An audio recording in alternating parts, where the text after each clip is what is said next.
dia, galera! Bem-vindos ao Loop Matinal dessa quinta-feira, dia 28 de julho, com as notícias mais relevantes sobre o mundo da tecnologia. Quem fala aqui é o Marcos Mendes, e hoje no seu Loop Matinal do Loop Infinito vou falar, dentre outras coisas, sobre a estreia do compartilhamento familiar na Play Store, Motorola desistindo da atualização mensal de segurança do Android, resultados financeiros do Facebook e os planos do Tumblr de veicular publicidade nos blogs dos usuários. Vamos lá!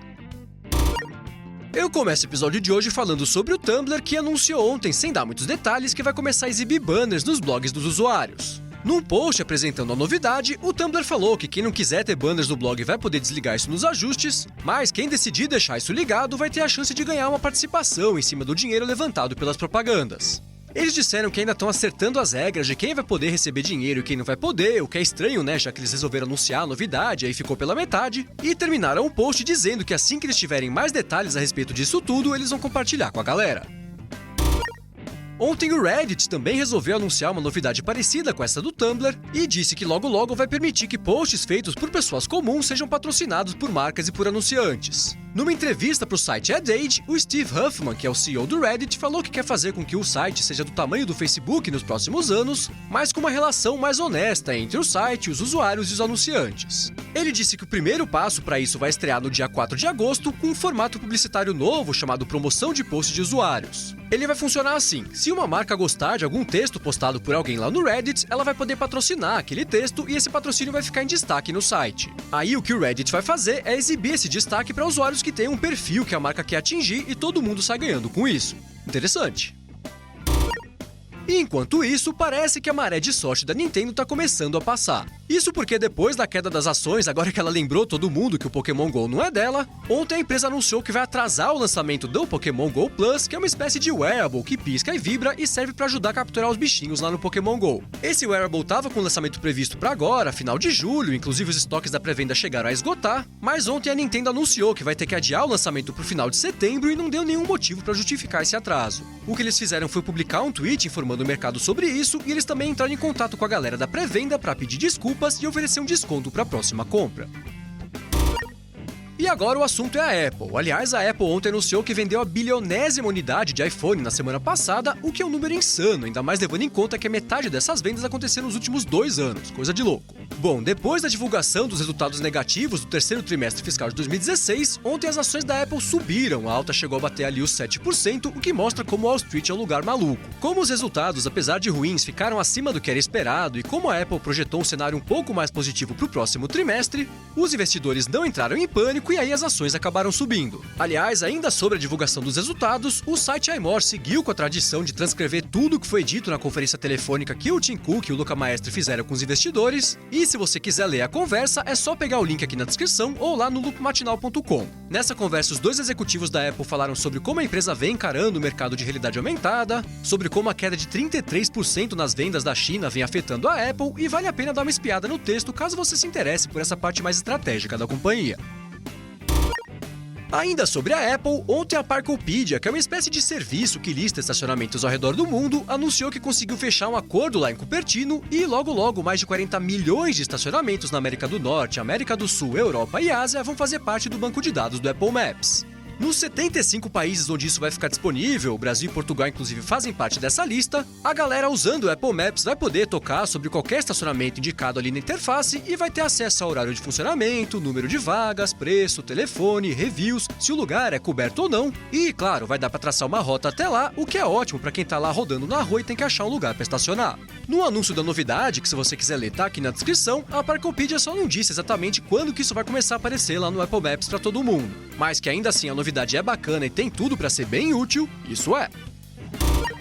Ontem, os principais bancos da Austrália enviaram uma carta conjunta para o órgão que regulamenta a concorrência no país, pedindo permissão para boicotar o Apple Pay, o Android Pay e o Samsung Pay. Nessa carta, que é enorme, tem 121 páginas, eles dizem que estão em desvantagem nas negociações com as empresas, já que 90% dos smartphones por lá rodam ou Android ou iOS, e no caso do Android a maioria dos telefones é da Samsung. Eles falam que em especial a Apple tem dificultado bastante as negociações porque ela não quer abrir o NFC dos iPhones para apps de terceiros, que nem acontece no Android, e que não é justo só o Apple Pay ter a capacidade de fazer pagamentos por proximidade. Por conta disso, os bancos querem autorização para boicotar todos esses serviços por 3 anos até que eles consigam negociar termos mais aceitáveis e mais vantajosos para eles nesse mercado.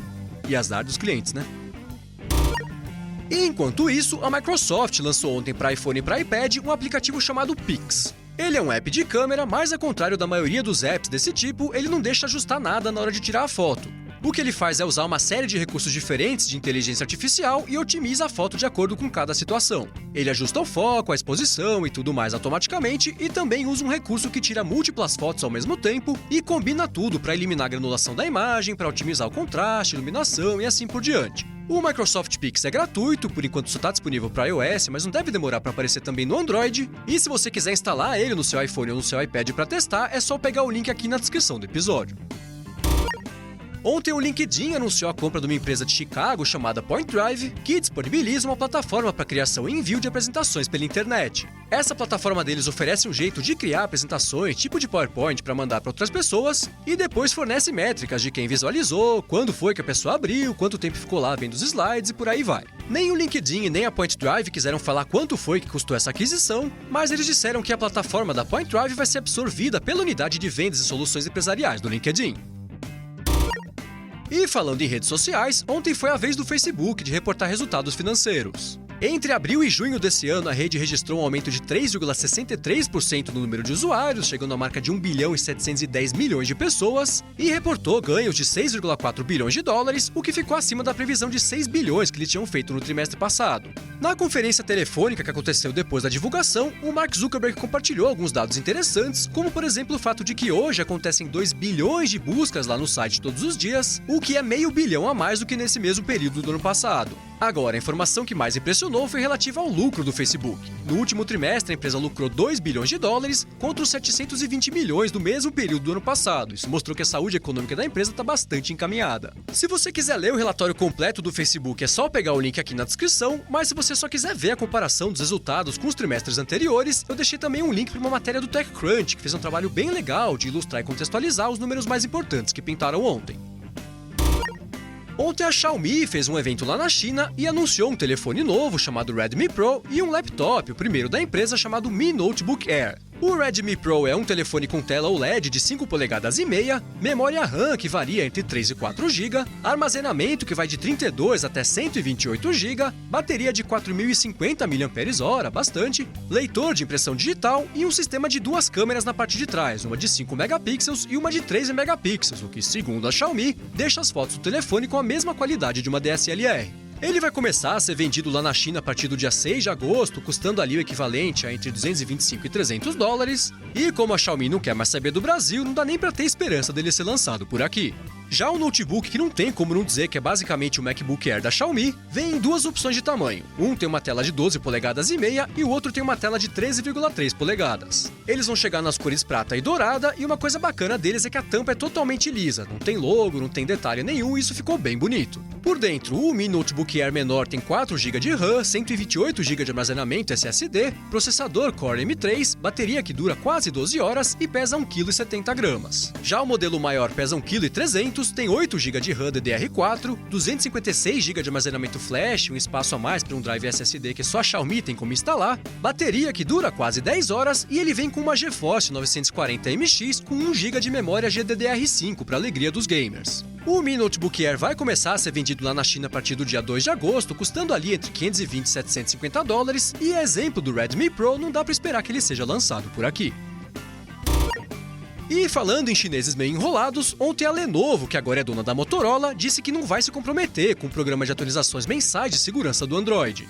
Eles disseram que entendem que é importante manter os aparelhos atualizados com correções de segurança, que eles sempre procuram liberar isso aí o mais rápido possível, mas que por causa da quantidade de testes e de passos de aprovação envolvidos na distribuição dos updates dos vários aparelhos Android que eles fazem, é impossível eles aderirem a esse ciclo mensal de atualizações. Eles disseram que é bem melhor para eles, agruparem algumas atualizações de segurança para lançar tudo de uma vez só, e aproveitaram para reafirmar que o Moto Z Droid Edition e o Moto G4 vão receber atualizações de segurança, mas não uma vez por mês, como vem sendo planejado para o Android. E por último, ontem o Google liberou lá na Play Store aquele recurso de compartilhamento familiar de compras que eu comentei aqui no episódio 183 do podcast. Como eu já tinha adiantado por lá, agora até 6 contas podem se cadastrar nesse plano familiar, chamado oficialmente de Biblioteca da Família, e aí basta que uma das contas compre um livro, um filme, um app ou um episódio de TV lá na Play Store, para que todas as outras contas associadas também possam ter acesso à compra sem ter que pagar de novo por isso. Uma coisa bacana do plano é que, como alguns braços da Play Store também estão disponíveis na web e até no iOS, as compras ficam disponíveis em todas essas plataformas. Claro que não dá para comprar um aplicativo na Play Store e baixar ele de graça no iPhone, por exemplo, mas um livro baixado no Play Livros ou alguma coisa lá do Play Filmes e TV pode ser acessado também a partir de todas as plataformas onde tem esses aplicativos, o que é bem bacana. Bom, inicialmente o Google tinha dito que o recurso ia ser disponibilizado em vários países, mas nesse primeiro momento ele só está disponível lá nos Estados Unidos. Eles falaram que não deve demorar muito para isso começar a valer também aqui no Brasil e outros países tipo a França, Canadá, Austrália e México, então o negócio é esperar. Mas que a novidade é legal, isso é. É isso aí, galera. O Loop Matinal do Loop Infinito vai ficando por aqui. Os links de tudo que eu comentei hoje vocês encontram aqui na descrição do episódio e também lá no loopmatinal.com. Se você quiser falar comigo no Twitter, é só procurar por MV Sementes que eu tô sempre por lá. Obrigado a todos pela audiência, se inscrevam no canal do Loop Infinito no YouTube, dá uma espiadinha lá no apoia.se/loopmatinal se você quiser contribuir pro podcast e eu volto amanhã de manhã. Falou! De como a Apple projetou um cenário um pouco mais positivo. E aí basta que uma das compras compre aquele recurso de compartilhamento familiar de compras eu pus no roteiro. Meu roteiro tá gago.